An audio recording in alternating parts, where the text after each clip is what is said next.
한때 대한민국을 지탱했던 힘은 두툼한 중산층이었습니다. 부모 세대는 노력하면 집을 사고 자녀 교육을 시키고 은퇴 후 노후까지 준비할 수 있다는 확고한 믿음이 있었습니다. 하지만 지금 그 믿음의 구조가 서서히 무너지고 있습니다. 이름하여 신중산층 붕괴. 조용히 그러나 깊게 퍼져가는 이 현상은 한국 사회 전체의 미래를 뒤흔들고 있습니다. 신중산층은 누구인가? 중산층을 이해하려면 먼저 중위소득이라는 기준을 알아야 합니다. 중위소득은 어려운 말이 아닙니다. 사람들을 소득 순서대로 줄 세웠을 때 딱 가운데 있는 사람의 소득, 그게 바로 중위소득입니다. 예를 들어 100명이 있다면 50번째 사람이 받는 월급이 바로 중위소득 100%, 즉 기준점입니다. 그 기준이 절반인 50%부터 1.5배인 150%까지 벌면 중산층으로 분류됩니다. 쉽게 말해 너무 가난하지도 너무 부자도 아닌 딱 한가운데에서 조금 위아래로 펼쳐진 구간, 바로 이 넓은 범위가 한국 사회의 허리, 중산층입니다. 하지만 오늘 우리가 말하는 신중산층은 겉모습만 중산층입니다. 평범한 직장, 집 한 채 또는 전세살이,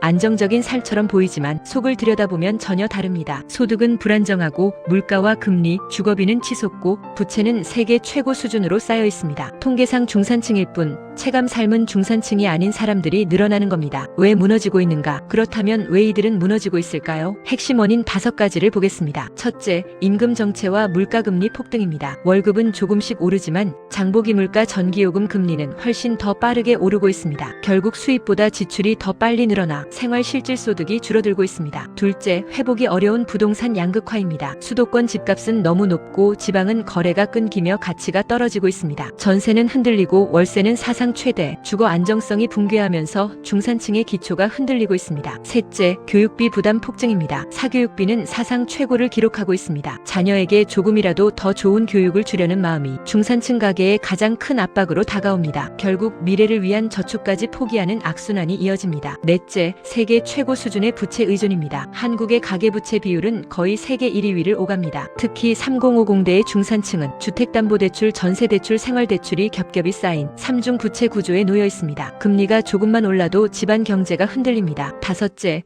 노후 대비 없는 고령화의 가속화입니다. 세계에서 가장 빠른 속도로 늙어가는 나라 대한민국. 노후 준비가 안 된 중산층이 은퇴 순간 사실상의 하층으로 전락하는 구조가 만들어지고 있습니다. 이 5가지 원인이 서로 얽히며 신중산층을 벼랑 끝으로 몰아넣고 있습니다. 붕괴의 징후와 사회적 충격. 사람들은 이렇게 말합니다. 예전엔 노력하면 올라갔는데 지금은 노력해도 제자리다. 그 결과는 냉혹합니다. 저축은 줄고 소비는 위축되며 결혼과 출산은 더더욱 미뤄지고 있습니다. 중산층의 자존감이 무너지고 사회 전반의 활력이 사라지고 있습니다. 중산층이 흔들리면 소비가 줄고 기업 매출이 줄고 일자리가 줄어듭니다. 이 악순환은 다시 중산층을 타격합니다. 단순한 개인의 문제가 아니라 국가 성장의 뿌리를 흔드는 구조적 위기입니다. 희망을 찾을 3가지 숙제. 그렇다면 이 위기 앞에서 무엇을 해야 할까요? 전문가들은 3가지 방향을 말합니다. 첫째, 지속 가능한 소득 구조를 만드는 것. 정규직과 비정규직의 격차를 줄이고 중장년 재교육과 신산업 일자리가 필요합니다. 둘째, 주거비 안정. 공공임대 확대, 전월세 제도 안정이 필수입니다. 셋째, 세대 간 격차 완화. 연금 개혁, 돌봄 육아에 대한 국가 책임을 강화해야 합니다. 중산층은 사회의 허리입니다. 허리가 무너지면 몸 전체가 흔들립니다. 신중산층 붕괴는 미래를 위한 경고이자 숙제입니다. 이 질문에 어떻게 답할 것인가? 바로 그 선택이 향후 10년 대한민국의 방향을 결정할 것입니다. 모질이 줍줍TV는 당신을 사랑합니다.